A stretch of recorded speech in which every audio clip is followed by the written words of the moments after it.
ingin banyak nih membahas sharing kepada Ustazah mengenai tentang ilmu tajwid ini. Jadi untuk awalnya, menurut Ustazah ilmu tajwid itu seperti apa sih Ustazah?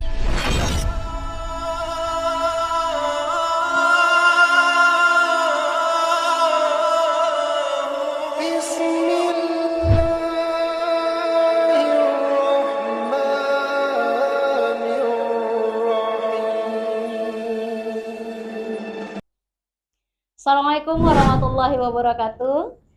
Selamat datang di channel Permata TV Podcast. Hari ini kita membahas tentang rubrik dakwah, yang dimana hari ini adalah bertemakan tema yang sangat istimewa, dimana tema kita hari ini adalah pengantar ilmu tajwid. Nah, Masya Allah ini tema hari ini. Dan hari ini narasumber kita tidak kalah istimewanya. Sebelum kita masuk siapa narasumber kita, sedikit ya akan saya sampaikan profil siapa narasumber kita hari ini, di mana beliau SD di Aceh Timur, kemudian beliau SMP dan SMA di Pondok Pesantren Muhammadiyah Kuala Madu, dan S1 beliau Masya Allah ini di Al-Azhar Kairo Mesir, kemudian S2 beliau di UIN Sumedang. Nah, para hadirin, siapakah beliau? Beliau langsung saja kita sambut dan kita sapa Ustazah Oki Mutiaratu LCMA. Assalamualaikum Ustazah. Waalaikumsalam warahmatullahi wabarakatuh. Masya Allah. Kabar Ustazah hari ini?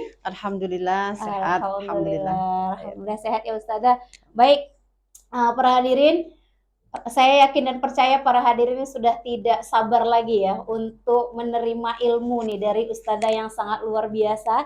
Dari latar belakang pendidikannya saja sudah Al-Azhar Kairo. Wah, Masya Allah, pasti ilmunya ini sangat Masya Allah. Sama, saya juga sudah tidak sabar. Baik Ustazah, seperti tema kita hari ini ya, dimana tema kita itu adalah pengantar ilmu tajwid. Ya Ustazah, yang sama-sama kita tahu bahwa masyarakat kita, saudara-saudara kita yang muslim, banyak terkadang yang memang mereka gemar membaca Al-Quran, bisa membaca Al-Quran, tetapi terkadang kaidah-kaidah ilmu tajwid itu terkadang belum sampai ya gitu Ustazah. Jadi saya di sini mewakili ya para pemirsa channel TV, ingin banyak nih membahas sharing kepada Ustazah mengenai tentang ilmu tajwid ini. Jadi untuk awalnya, menurut Ustazah ilmu tajwid itu seperti apa sih Ustazah? Tamam. Bismillahirrahmanirrahim. Rabbi shrah li sadri wa yassir li amri wahlul 'uqdatam min lisani yafqahu qawli. Alhamdulillah, bersyukur kepada Allah Subhanahu wa taala dipertemukan dalam podcast yang mudah-mudahan dirahmati, diberkahi oleh Allah Subhanahu wa taala. Selanjutnya salawat dan salam senantiasa tercurah kepada baginda Rasulullah sallallahu alaihi wasallam, keluarga dan juga para sahabatnya. Baik, saya juga pribadi sangat berterima kasih kepada pihak yang sudah memberikan peluang untuk dakwah ini ya. Kalau biasa berdakwah bertatap muka, nah saat ini saya mencoba ya berdakwah dalam jalur yang insya Allah lebih banyak manfaatnya. Mudah-mudahan nantinya bagi siapa yang kemudian ingin mengambil manfaat dari majelis ini, mudah-mudahan. Jadi pertanyaan daripada moderator kita ya, insya Allah, pengantar ilmu tajwid. Maka kalau kita lihat fenomena saat ini itu ya, untuk belajar atau membaca Al-Quran, kita katakan yang pertama, bukan tidak banyak orang-orang yang sudah bisa baca Quran, pasti tentunya sudah banyak ya. Apalagi dari dulu-dulu kita kecil, misalnya kita diperintahkan orang tua untuk mengambil waktu setelah habis maghrib gitu ya, untuk duduk dengan guru, dicarikan guru ke rumah ataupun kita yang ke rumah guru gitu ya untuk belajar Al-Quran. Nah, dengan itu alhamdulillah kita sudah dibekali sebenarnya kemampuan untuk membaca Al-Quran. Artinya kita sudah bisa membacanya dengan cara yang sudah dibenarkan begitu ya. Tetapi dalam membaca Al-Quran tidak hanya dibutuhkan atau dikatakan seseorang itu bisa saja dalam membaca Al-Quran. Nah, standar bisa ini kan bermacam-macam ya.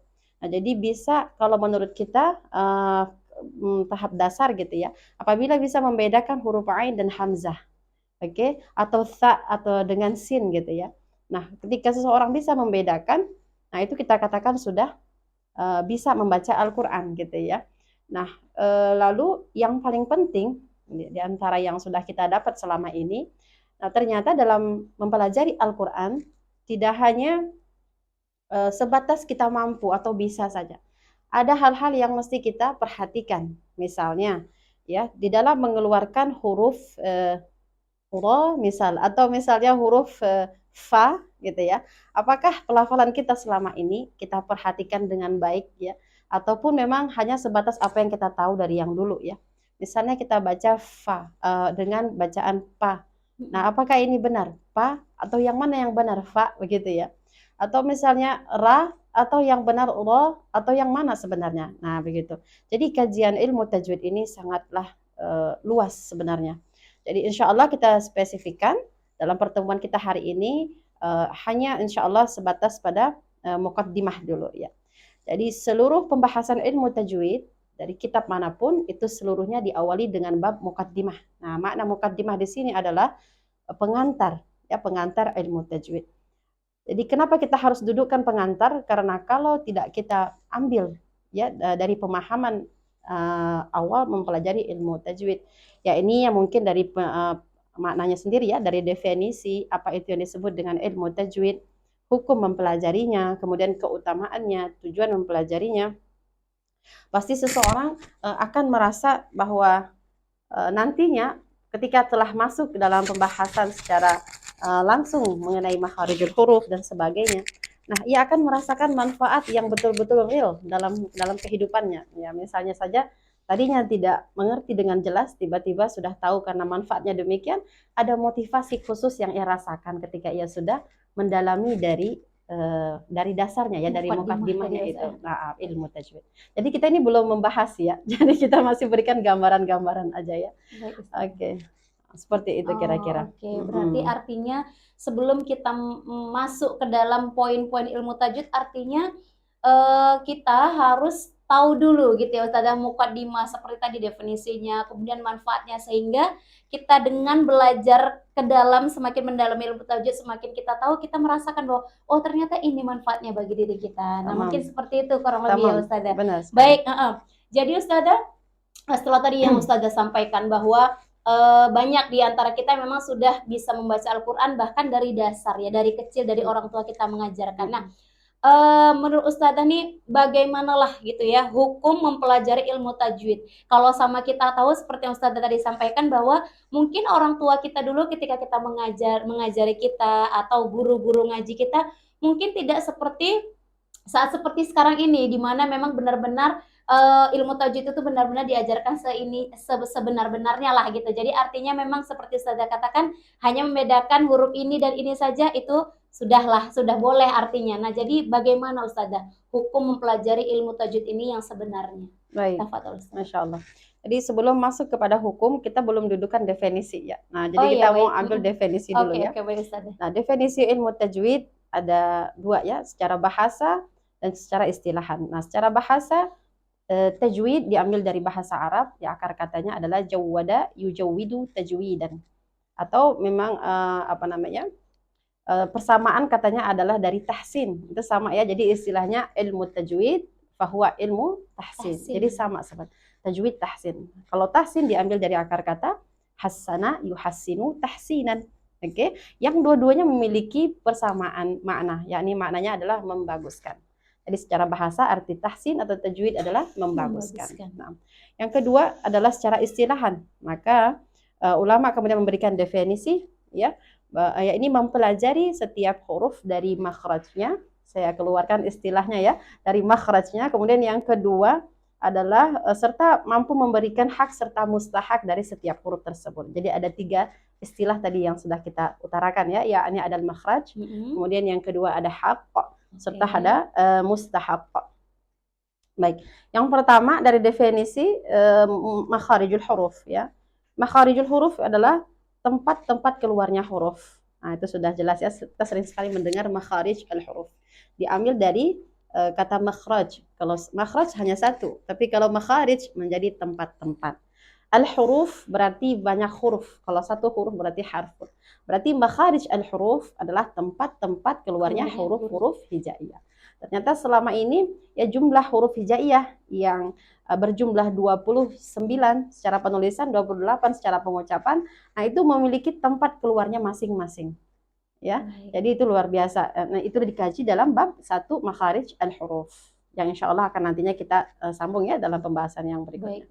Kemudian yang kedua adalah hak huruf. Nah ternyata huruf hijaiyah ya punya hak juga. Seperti halnya manusia punya hak. Nah jadi huruf hijaiyah ini punya haknya juga. Yang dimaksud dengan hak di sini adalah memenuhi setiap sifat huruf yang ada. Jadi umpama misalnya huruf fa tadi kita sebut ya. Fa sifatnya mesti atau harus mengalirkan udara atau nafas ketika diucapkan. Ya, jadi ketika kita mengucapkan fa, letakkan dulu di makhrajnya, setelah itu kita berikan sifatnya. Nah, jadi maka berbeda antara pa dengan fa. Oke, maka di sinilah nantinya ada penilaian khusus ya. Fa ataukah pa. Nah, boleh tidak dibaca dengan kalam yang seperti itu. Nah, ini akan dikaji. Kemudian ada juga yang disebut dengan yang ketiga tadi istilah kita mustahak ya. Mustahak huruf ini adalah yang dimaksud dengan mustahak efek yang akan ditimbulkan dari setiap huruf dari sifat-sifat huruf yang tadi sudah kita katakan. Misalnya sifat huruf sa atau sifat huruf ta ya. Ta ini sifatnya harus tipis, tidak boleh dibaca po la ta ya kan, biasa aja gitu kan. Lidahnya tidak ada mengalami kenaikan ya, ta. Tipis, maka mustahaknya kita harus dengar tipis.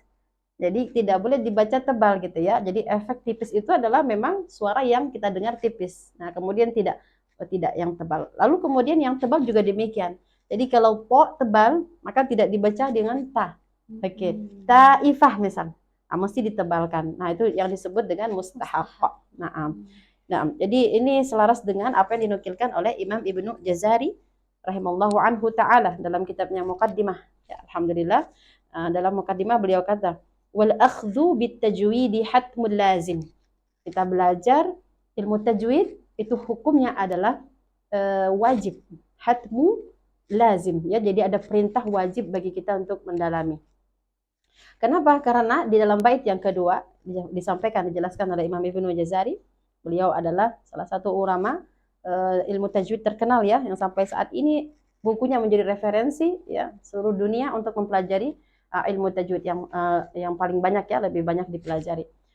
Nah, dikatakan malam yusahhihil Qur'ana athimu. Nah, bait yang kedua dikatakan kalau tidak dibenarkan, malam yusahhih ini maknanya adalah siapa yang tidak membenarkan bacaan Qur'annya ya. Jadi ada ancaman di sini ya. Jadi athimun, ancamannya adalah dosa. Kenapa? Karena sesuatu itu terkait dengan kalam Allah yang sudah sesuai turun, yang kemudian daripada Allah ya, dimulai dari Allah Subhanahu wa taala menurunkan kepada melalui malaikat Jibril alaihissalam, diturunkan kepada baginda Rasul sallallahu alaihi wasallam, itu sudah pakem, sudah tepat jalannya ya. Lalu kemudian mestilah begitu yang turun sampai saat kepada kita saat ini gitu ya. Li'annahu bihil ilahu anzala wa hakadha minhu ilaina wasala. Harus sampai saat kita begitu juga gitu ya, dari masa ke masa gitu. Dari mana kita tahu? Nah, nantinya akan ada istilah seperti sanad. Ya, sanad ini adalah silsilah mata rantai yang bersambung dari seorang qari yang belajar kepada gurunya, seorang syekh belajar kepada seorang yakni ulama, kemudian terus naik ke atas sampainya bermuara kepada lisan baginda Rasul sallallahu alaihi wasallam. Nah, itu tadi dari definisi dan hukum ya. Hukumnya itu adalah wajib.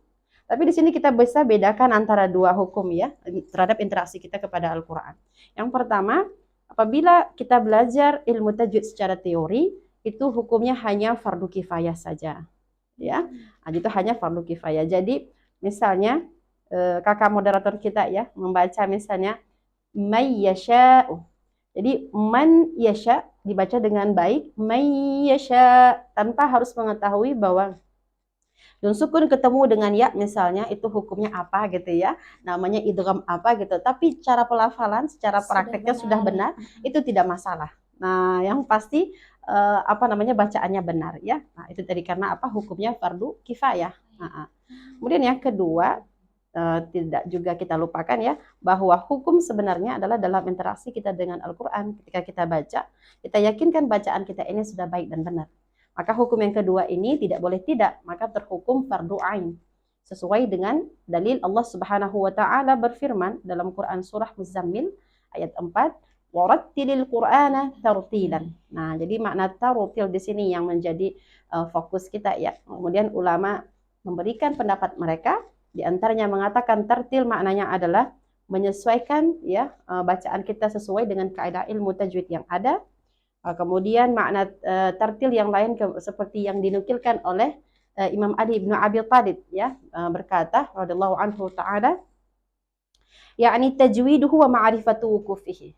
Jadi kita mengetahui kaidah-kaidah ilmu tajwid serta mengetahui tempat-tempat pemberhentian dari setiap bacaan. Ya, jadi seperti itu, ini makna daripada tartilan.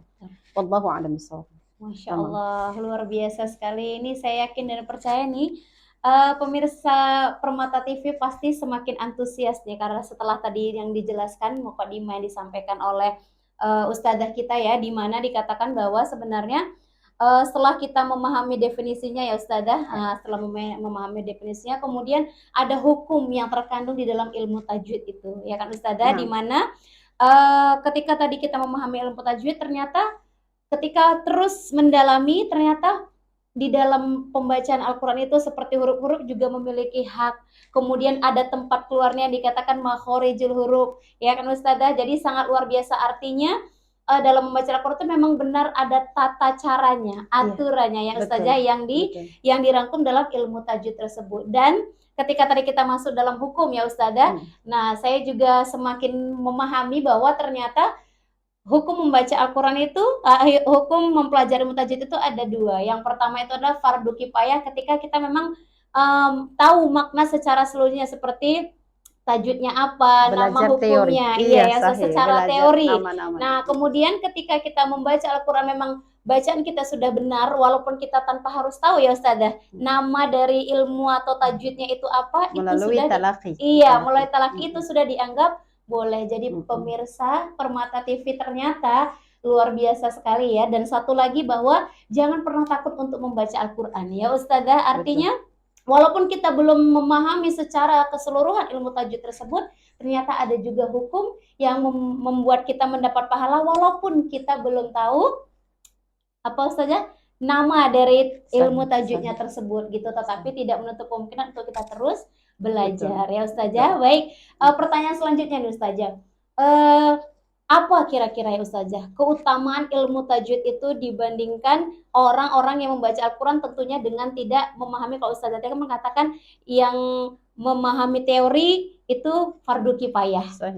Kemudian kalau yang belum memahami secara teori tapi bacaan sudah benar, itu sudah dikatakan boleh atau baik ya ustazah, dikatakan baik. Nah, jadi keutamaannya apa nih ustazah, supaya pemirsa Permata TV semakin semangat untuk belajar tentang ilmu tajwid? Baik. Jadi dalam keutamaan itu berbeda dengan tujuan ya. Jadi keutamaan kita berbicara fadilah. Fadilah yang kita dapatkan sebagai orang-orang yang berinteraksi dengan Al-Quran.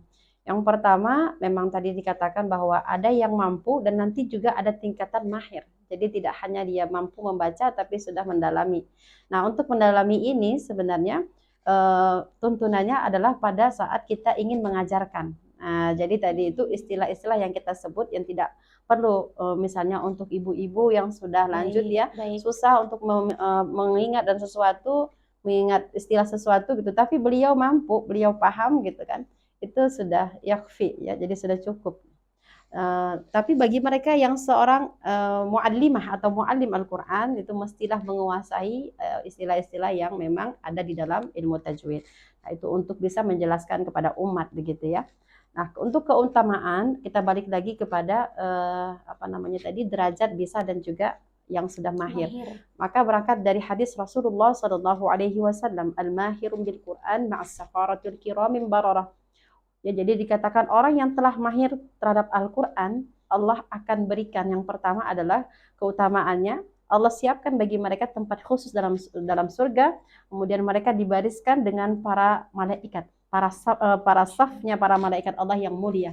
Ya, jadi ketika nanti kita ataupun siapa saja yang Allah berikan karunia ini, ya akan melihat di sekelilingnya itu adalah malaikat, karena itu derajat yang Allah telah berikan. Bismillah, masya Allah ya. Kemudian dari hadis tersebut Rasulullah tidak berhenti. Rasulullah tahu memprediksikan bahwa akan ada umatnya, dari umatnya kemudian yang akan nantinya kesusahan dalam mempelajari Al-Quran. Maka dilanjutkan dengan kata walladzina yatata'ta'una fihi. Orang yang yatata'ta, ya bahasa kitanya itu terbata-bata. Sama ya, bahasa Arabnya juga sama gitu. Nah, bagi mereka apabila mereka bersungguh-sungguh dengan itu, kemudian mereka tetap mendapat fadilah atau kemuliaan. Yang pertama, pahala dia membaca Al-Quran, dan yang kedua adalah pahalanya bersungguh-sungguh. Jadi dalam dua tahapan ini, ya dua-duanya memiliki keistimewaan yang luar biasa di hadapan Allah Subhanahu Wa Taala nantinya. Baik, dari hadis yang pertama. Kemudian yang kedua adalah khairukum man ta'allama al-Qur'ana wa 'allama. Nabi SAW bersabda bahwa sebaik-baik di antara umatnya Nabi Muhammad adalah mereka yang belajar Al-Qur'an dan yang mengajarkannya. Ya, majelis Al-Qur'an adalah majelis terbaik, ya. Kemudian orang-orang yang ada di dalamnya juga termasuk orang-orang terbaik pilihan Allah. Tidak semuanya diberikan kecenderungan untuk mampu mendalami ini gitu ya. Nah, mungkin sahabat-sahabat yang ada pada podcast ini juga tiba-tiba singgah ke channel ini juga karena petunjuk daripada Allah Subhanahu wa taala. Nah, kenapa? Karena kita sedang berinteraksi dengan suatu mukjizat. Ya, jadi Al-Qur'an ini adalah suatu mukjizat. Nah, jadi mukjizat ini sesuatu yang bukan dari yang biasa gitu ya. Jadi perkara yang memang di luar batas kebiasaan gitu. Kalau kita berikan ilustrasi ya, ataupun kita mau berpikir tadabbur lagi pada turunnya wahyu pertama gitu ya. Allah menurunkan Al-Qur'an ini kepada siapa? Yang pertama mesti disampaikan kepada malaikat Jibril alaihi salam. Maka malaikat Jibril ini adalah merupakan pimpinan, karena berkahnya Quran ini ya. Pimpinan daripada beliau adalah pimpinan dari setiap malaikat ya. Bismillah, masya Allah. Kemudian Allah berikan amanah untuk disampaikan kepada baginda Rasul SAW. Maka baginda kita menjadi penutup. Nabi tidak ada nabi setelahnya. La khataman nabi wala nabiyya ba'd. Bismillah, masya Allah, keutamaan Al-Quran. Kemudian Al-Quran ini diteruskan oleh baginda Rasul SAW. Ya, kemudian kepada diturunkan ya, mohon maaf, diturunkan dalam suatu bulan. Maka bulan tersebut lebih baik dari 1000 bulan. Ya, padahal dia cuma 1 bulan. Tapi kata Allah, manfaat atau keutamaannya itu lebih baik daripada 1000 bulan. Ya, ini khairum min alfi syahr. Lalu kemudian karena Al-Quran juga diturunkan dalam 1 malam, maka malam itu menjadi malam yang terbaik dari malam-malam yang ada. Karena apa? Turunnya Al-Quran juga di dalamnya. Nah, itulah makna bukti mukjizat Al-Quran ini yang dirasakan. Nah, sekarang coba kita renungkan ya, apabila Al-Quran ini Allah telah berikan ke dalam hati-hati manusia yang sudah Allah berikan hidayah kepada mereka, Allah ingin kebaikan pada mereka, apa yang kira-kira akan Allah berikan kepada hambanya tersebut? Pastinya satu kemuliaan ya, tidak dapat dibayangkan baik di dunia maupun di akhirat. Itu adalah merupakan tolak ukur ya, tolak ukur keimanan kita kepada Allah. Orang yang belajar Quran dan orang yang nantinya mengajarkannya. Hadis yang kedua. Sebenarnya masih banyak sekali ya. Jadi kalau kita mau berikan keutamaan ini sangat banyak sekali. Di antaranya lagi hadis yang terakhir mungkin saya sampaikan. Majtama'a qaumun fi baitin min buyutillahi wa yatluna kitaballah wa yatadarrasunahu wa yatadarrasunahu bainahum. Dikatakan bahwa apabila ada sekelompok yang berkumpul dalam masjid Allah, jadi makna di sini adalah majelis juga termasuk ya, yang di dalamnya syaratnya mesti dibacakan ayat suci Al-Quran, atau yang kedua mempelajarinya, yatluna kitaballah am yatadarrasunah, jadi mereka mempelajarinya begitu ya. Nah, keutamaannya atau keuntungan yang akan didapatkan adalah illa nazalat alaihim sakinah. Nabi SAW sampaikan Allah akan turunkan rasa ketenangan di dalam dadanya. Ya. Yang rasa ketenangan ini tidak dapat diungkapkan ya. Itu hanya dirasakan. Gitu kira-kira. Maka dikatakan Quran ini sebagai syifa, mungkin salah satunya karena itu ya. Nah, dibaca dia membawa ketenangan dan ini hanya dirasakan oleh orang-orang yang Allah kehendaki. Tidak dapat diutarakan. Kemudian yang kedua adalah wa ghasyiyatuhumur rahmah. Setelah ada rasa tenang, yang kedua Allah akan berikan kasih sayangnya kepada kita. Ya, apakah kalau kita sakit diberikan kesembuhan, atau kita lagi sedang ada masalah diberi jalan keluar terbaik, kemudian apabila kita ditimpa musibah diberikan hikmah yang luar biasa dan sebagainya, diberikan jalan solusi atas setiap masalah kita insya Allah. Nah, kalau sudah rahmat Allah kita gapai begitu ya. Nah, karena Quran ini merupakan salah satu faktor kita untuk terus bisa berkomunikasi dengan Allah. Nah, kemudian yang ketiga, dalam hadis tersebut dikatakan wahafathumul malaikah. Dikatakan majelisnya majelis terbaik. Kenapa? Karena tidak ada majelis yang kemudian mendapat naungan malaikat. Ayo sahih. Jadi naungan malaikat ini memberikan satu apa ya? Jaminan bagi kita orang-orang yang ada di dalamnya yang mendapat setiap hembusan nafasnya itu adalah hitungannya pahala di hadapan Allah Subhanahu wa taala apabila niatnya betul-betul ikhlas karena Allah. Nah, jadi itu tadi. Lalu yang terakhir dalam hadis tersebut wadzakarallahu, kemudian Allah menyebut-nyebut mereka di hadapan makhluk-makhluknya yang lain.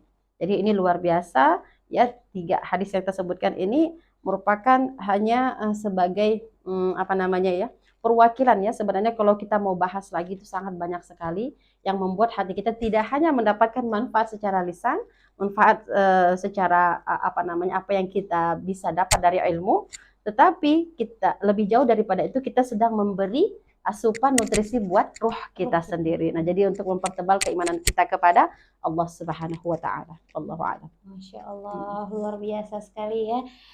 Dari keutamaan saja yang disampaikan oleh Ustadzah, padahal baru beberapa keutamaan ya Ustadzah, Ya. di mana bahwa memang Al-Quran ini adalah mukjizat yang sangat luar biasa, yang seperti hadis yang pertama Rasulullah sampaikan, yang tadi sampaikan Ustadzah, bahwa bukan hanya tingkatan orang yang mahir, bahkan orang yang terbata-bata pun Allah beri faidah ya Ustadzah, beri kemuliaan ya bagi orang, beri pahala, beri kemuliaan walaupun masih dalam kadar terbata-bata. Jadi sangat Masya Allah, apalagi dalam kondisi mahir ya Ustadzah. Jadi mungkin kalau kita terus semangat untuk mempelajari ilmu tajwid, kita mudah-mudahan bisa masuk dalam kondisi tahapan mahir, dan mudah-mudahan Allah izinkan untuk kita bersama dalam barisan para malaikat. Amin. Allahumma amin ya Ustadzah. Jadi Al-Quran itu memang sangat luar biasa, sehingga dari malaikat yang disampaikan malaikat saja pemimpin para malaikat ya kan Ustadzah. Kemudian Nabi Khotaman Nabiyun, nabi yang paling mulia di antara nabi-nabi yang lain. Kemudian hari juga hari yang paling mulia. Maka seperti Ustadzah tadi sampaikan bahwa barang siapa yang dekat dengan Al-Quran, kemudian yang membacanya, itu pasti akan ada rahmah dari dalam dirinya. Ya kan Ustadzah, Masya Allah, sangat luar biasa. Ini menjadi penyemangat bagi kita ya, para pemirsa channel Permata TV, untuk terus semangat mendekatkan diri kepada Al-Quran dan tentunya untuk mempelajari ilmu tajwid ya Ustadzah. Jadi keutamaan mempelajari ilmu tajwid dan dekat dengan Al-Quran itu sangat banyak sekali ya Ustadzah. Masya Allah. Kemudian selanjutnya Ustadzah, dari keutamaan tadi tentunya ada tujuan ya Ustadzah. Tujuan kita untuk mempelajari ilmu tajwid. Boleh tafadhol Ustadzah? Seperti halnya tadi kita sudah sampaikan ya, dari definisi, kemudian ilmu, kemudian keutamaan. Sekarang kita sampai kepada tujuan mempelajari ilmu tajwid. Jadi tujuan tidak lain adalah untuk memperindah bacaan Al-Quran kita. Ya, jadi misalnya ada yang membaca Al-Quran, kita misalnya ya, saya berikan contoh, nanti kakak moderator boleh ya untuk menilai apakah ini yang sesuai atau yang belum gitu ya. Nah, kita kira begini. Misalnya ada yang baca begini. Misalnya alhamdulillahi rabbil alamin. Oke. Nah, itu kira-kira yang baca betul-betul orang yang sudah tahsin atau bukan, orang Arab atau bukan begitu ya. Kita udah bisa bedakan ya kan. Jadi memang benar dikatakan kalau kita belajar satu bahasa, atau ini kan kita bahasa Quran ya, bahasa Quran lughal Arabiyyah, kita belajar bahasa Arab. Jadi kita harus berikan apa tadi namanya, makhraj itu dengan baik, karena setiap huruf di dalam bahasa Arab itu dia punya tempat keluar. Nah, kalau kita ucapkan seperti yang tadi mudah ya. Nah, kita tahu orang tersebut sudah mampu membaca Al-Quran. Kita katakan dia sudah mampu membaca Al-Quran. Tetapi masih harus didalami dari segi apa sifatnya tadi ya, hak serta mustahaknya, supaya pelafalan itu lebih dekat kepada kebenarannya. Jadi memang yang tadi alhamdu itu bukan hak yang ha yang besar, tapi harus dikecilkan dengan cara apa? Melatihnya ya, melatihnya. Yang pertama kita ketahui dulu makhrajnya, kedua kita tahu sifatnya, lalu kemudian kita praktekkan. Harus ada guru. Ha, bukan ha, gitu ya. Jadi di sini insya Allah ada upaya tadi yang kita sebut dengan pahala jihadnya, gitu ya kan. Jadi ketika kesalahan tadi sudah kita perbaiki, minimal ya kita membaca kemudian dari alhamdu menjadi alhamdu. Nah, itu merupakan satu bacaan yang sudah kita perindah dengan cara apa? Mempelajari tajwid ya ini tadi ya. Jadi tujuan pertama untuk memperindah bacaan Al-Qur'an kita. Kemudian yang kedua adalah menghindari dari setiap kesalahan-kesalahan yang mungkin saja terjadi. Misal seseorang membaca misalnya Rabbil alamin, tamam? Rabbil alhamdu lillahi rabbil alam. Seharusnya huruf hamzah atau ain. Kalau kita lihat di Quran itu bukan hamzah, benar tidak ya? Nah itu ain. Artinya adalah Rabbil alam, Tuhan semesta alam, seluruh alam gitu ya. Maka alam yang dimaksud dalam Al-Quran itu harus keluar dari bagian tenggorokan tengah. Nah kira-kira. Nah jadi kadangkala mereka yang belum belajar tahsin, nah itu memang belum tahu tempatnya ya, jadi kita arahkan untuk dapat menekan. Karena kalau di bahasa kita, itu Indonesia ya, bahasa kita tidak ada huruf ain. Sahih tidak? Benar ya? Benar, kita tidak kata ini itu tidak ada ya. Nah, jadi ini kendala juga yang terjadi. Jadi seorang ketika mengeluarkan ain itu karena belum terbiasa, maka harus ada upaya untuk bisa memudahkan ya, praktek terus menerus seperti itu. Nah, jadi harus dibedakan al-alam al-alam. Nah, kira-kira apa yang terjadi jika seseorang membaca huruf ain yang seharusnya dengan hamzah, maka akan terjadi pergeseran makna daripada Al-Quran. Perubahan arti ya. Sahih, perubahan arti, dan kalau dilakukan dengan sengaja maka hukumnya ini adalah haram. Haram pasti mendatangkan dosa. Wa iyadzubillah min dzalik. Ya, jadi dalam kesalahan ini dalam ilmu tajwid istilahnya al-lahnu. Lahan terbagi menjadi dua. Kesalahan menjadi dua. Yang pertama adalah kesalahan jali. Ya, kesalahan yang tadi nyata, kita bisa membedakan bahwa ini memang salah, bukan alam tapi alam gitu ya. Karena kalau kita baca alam maknanya sangat bergeser ya, akan sangat jauh begitu ya. Rabbil alam dan alam ya, seluruh alam kita mau puji Allah, sehingga kemudian kita membaca Rabbil alam ya, kalau orang Arab kata sakit itu dengan alam juga ya. Jadi kita kata segala puji bagi Allah, Tuhan yang sakit. Padahal kita mau puji Allah, Tuhan seluruh alam. Jadi jadinya pada Tuhan yang sakit. Nah, wa iyadzubillah min dzalik. Nah, dari itu kita mempelajari ilmu tajwid ya, yang pertama karena itu kesalahan yang besar. Kemudian yang kedua apabila merubah baris. Nah, itu juga termasuk kesalahan yang besar. Nah, an'amta 'alaihim. Siratal ladzina an'amta 'alaihim. Ya, kalau diganti na an'amtu maka ini juga dapat mempengaruhi makna ya kan. Siratal ladzina an'amta 'alaihim, jalan yang telah engkau beri nikmat ya atas mereka. Ta itu menunjukkan engkau, yakni maknanya Allah. Apabila diubah menjadi tu, apa yang akan terjadi?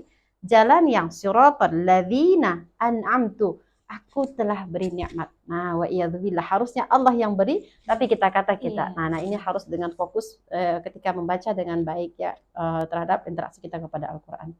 Jadi menghindari lahan yang pertama, lahnu jali, kesalahan yang nyata. Adapun yang kedua, tadi kita masuk ke lahnul khafi. Ya, lahnul khafi ini adalah kesalahan yang tidak begitu tampak tapi terasa gitu ya. Jadi khafi yang samar-samar saja. Misalnya begini, ketika dibaca qul a'udzu birabbin nas, ya mesti tahan dua untuk nun tasydid misalnya. Ada yang baca langsung dengan qul a'udzu birabbin nas. Nah, ini kira-kira begini. Atau misal membaca surat Al-Qadar.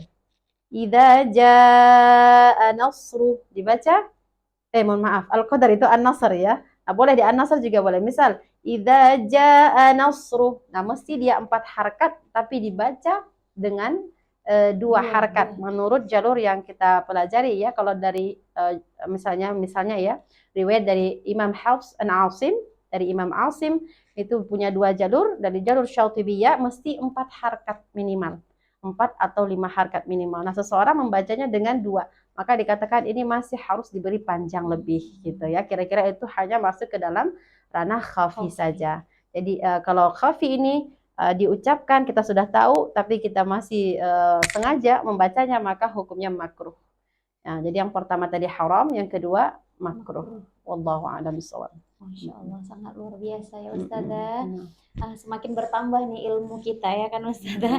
Terutama saya sendiri gitu, sangat bermanfaat tema kita pada hari ini, di mana bahwa tujuan mempelajari ilmu tajwid itu yang pertama karena Al-Quran ini memang bukan bahasa kita orang Indonesia ya Ustazah, bahasa orang-orang Arab yang artinya memang kebiasaan itu memang harus diupayakan ya kan Ustazah. Tidak artinya tidak sebegitu kita lahir seperti cengkoknya, kemudian tadi A ya, kalau A itu di Indonesia tidak ada, maka itu memang harus diupayakan tentunya dengan belajar ilmu tajwid tadi ya kan Ustazah. Jadi supaya indahlah bacaan kita, hampir mendekati seperti orang Arab ya Ustazah. Artinya kan memang Al-Quran adalah berasal dari bahasa Arab. Kemudian yang kedua yaitu untuk menghindari kesalahan dari makna ya Ustazah. Karena seperti yang Ustazah sampaikan tadi, ketika kita sudah paham tetapi dengan sengaja kita mempersalahkan ya, seperti huruf A jadi kita baca A, itu merubah makna dan itu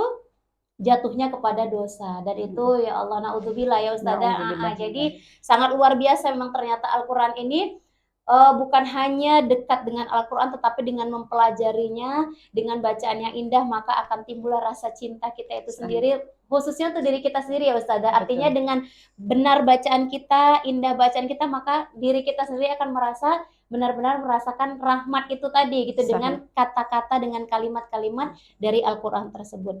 Baik Ustazah, sebelum ditutup ini terakhir ya Ustazah, sedikit saja pembahasannya.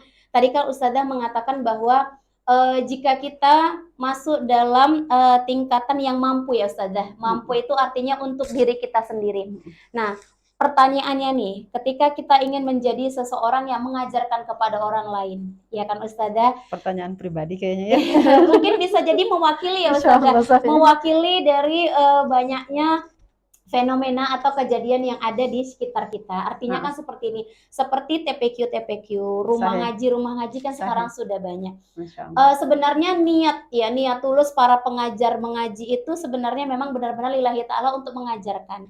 Tetapi mungkin taraf mahir itu belum ada gitu Ustazah. Artinya apalagi sampai bersanad gitu ya Ustazah. Jadi kalau bersanad mungkin belum gitu. Jadi bagaimana nih pendapat Ustazah ketika kita memang dengan sendirinya mengajar tetapi kita hanya sebatas mampu, bahkan mahir pun belum gitu, bahkan hanya untuk menyampaikan ilmu tajwid pun hanya dasar-dasarnya saja seperti ijhar, kemudian untuk makhorijul huruf sendiri pun mungkin belum. Bagaimana nih pendapat Ustazah? Tayyib, baligh walau ayah ya, Nabi SAW pernah menuturkan bahwa sampailah walau itu hanya satu ayat. Nah, artinya adalah kunci kesuksesan pelajari ilmu tajwid ya, sebenarnya itu terdapat pada proses perbaikan. Artinya proses interaksi ya, bukan pada proses akhir. Misalnya seperti ini, seseorang yang sudah mendapatkan satu amanat ya untuk mengajarkan, artinya sudah ada lisensi seperti itu. Dan mustahil baginya untuk meninggalkan ayat suci Al-Quran ini, artinya dia terus interaksi pastinya. Nah, sebenarnya interaksi ini yang memberikan manfaat lebih ya dibanding apa yang kemudian dia sudah dapatkan seperti itu. Jadi proses ketika membaca Al-Quran, nah itu terus menjadi kebiasaan ataupun kebutuhan ya, bahkan menjadi kebutuhan primer. Kalau nggak baca itu rasa ada yang kurang dalam satu hari, kira-kira begitu.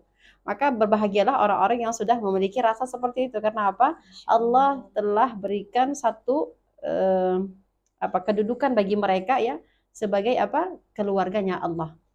Jadi sahabat pada waktu itu bertanya kepada Rasulullah, man huwa ahlullah? Ya, ditanya kepada Rasulullah SAW, menjawab, ahlullah wa ahlul Quran. Fima makna, yakni dikatakan bahwa siapa mereka yang disebut sebagai keluarganya Allah, mereka adalah orang-orang yang senantiasa dekat dengan Al-Quran, selalu membacanya siang dan malam dan sebagainya. Ada kerinduan khusus untuk itu gitu ya. Kemudian bagaimana tadi? Gimana tadi? Ini pertanyaannya? Apakah dengan kafaah itu ya bisa langsung mengajar ya? Iya benar Ustazah. Baik. Baik, ini udah waktu makan siang. Jadi, mohon maaf. Iya. Boleh dikat aja. Iya, ya Ustazah. Iya, Masya Allah. Baik, jadi untuk mengajarkan ini sebenarnya boleh-boleh saja gitu. Bahkan walaupun ia baru mempelajari satu huruf ya. Nah, ini kalau bisa langsung diajarkan kepada anak misalnya ya, atau kepada siapa saja. Satu huruf kita sudah dapat makhrajnya atau sifatnya ya kan. Kemudian kita kata. Jadi untuk satu huruf misal so itu jangan sampai maju ya, kata-kata nggak boleh maju. Jadi kita ini sampaikan sehingga dia akan menjadi amal jariah yang terus mengalir. Nah, inilah memang seharusnya yang kita lakukan ya. Jadi dia cepat mengalir dan tetap mengalir kepada siapa yang kemudian menyampaikan manfaat ini kepada yang lain begitu. Jadi jangan khawatir, jangan ragu apabila kita dalam proses perbaikan tetaplah mengajar, karena dalam proses mengajar itu juga kita sedang melatih diri kita. Seumpama kita masih melafazkan, kita katakan huruf ini gitu ya. Nah, kita juga masih proses itu, tidak masalah insya Allah. Asalkan manfaat tadi bisa kita bagi-bagi kepada yang lain. Wallahu a'lam bishawab. Masya Allah, ini pemirsa Permata TV channel ini ya, apalagi khususnya yang ada mengajar ngaji di rumah seperti TPK ini, mungkin lega begitu. Artinya niat baiknya ya Ustazah ternyata tidak harus sampai tahap mahir. Artinya walaupun satu ayat, walaupun satu huruf yang kita tahu, itulah yang kita ajarkan. Kenapa? Karena proses itu juga pelajaran bagi diri kita sendiri. Begitu ya Ustazah kurang lebih. Baik. Tambahan sedikit boleh ya? Boleh, Jadi hadis disebut kenapa harus per huruf, karena memang Al-Quran tidak dihitung per kata.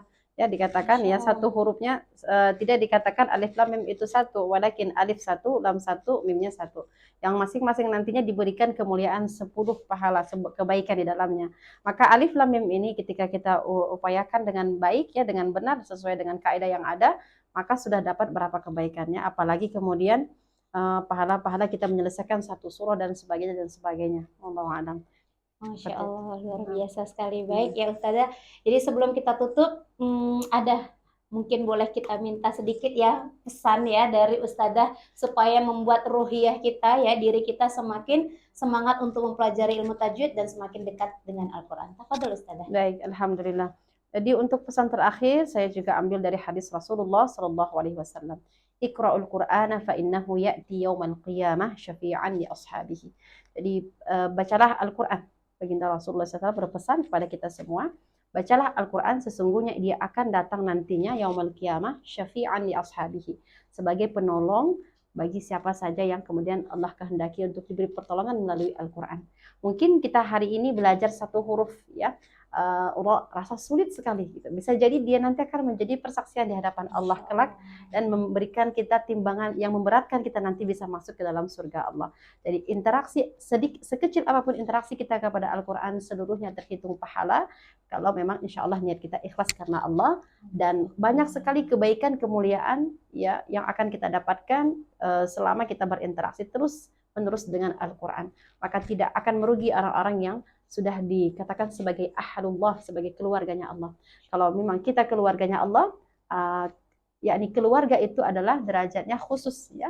Kalau kita berangkat misalnya ke tanah suci itu kita datang sebagai tamunya Allah. Ya benar ya. Nah, jadi kalau setelah datang dijamu dan sebagainya, kita lakukan mandi dan sebagainya, ketika kita pulang selesai. Tapi kalau sudah dikatakan ahlullah, keluarganya Allah, mudah-mudahan kemuliaan itu akan kita dapatkan baik di dunia nanti maupun sampai kepada di akhirat dan sampai ketemu kepada Allah Subhanahu wa taala. Allahu a'lam. Jazakillah khair katsir ya Ustazah untuk semua penjelasannya, untuk semua pemaparannya sangat luar biasa.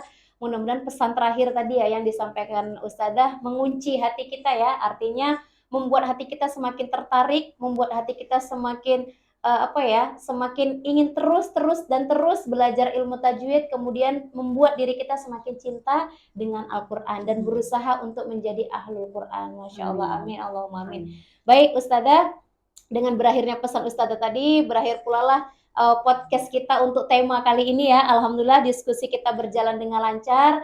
Mudah-mudahan apa yang kita lakukan hari ini diridhoi oleh Allah Subhanahu wa taala dan bermanfaat khususnya untuk diri saya sendiri dan untuk seluruh pemirsa Permata TV. Mudah-mudahan channel ini terus berlanjut ya Ustazah. Artinya mudah-mudahan dengan wadah yang seperti ini membuat masyarakat semakin mudah dan semakin dekat dengan Allah tentunya. Baik, terima kasih kepada Ustazah, jazakillah khair katsir.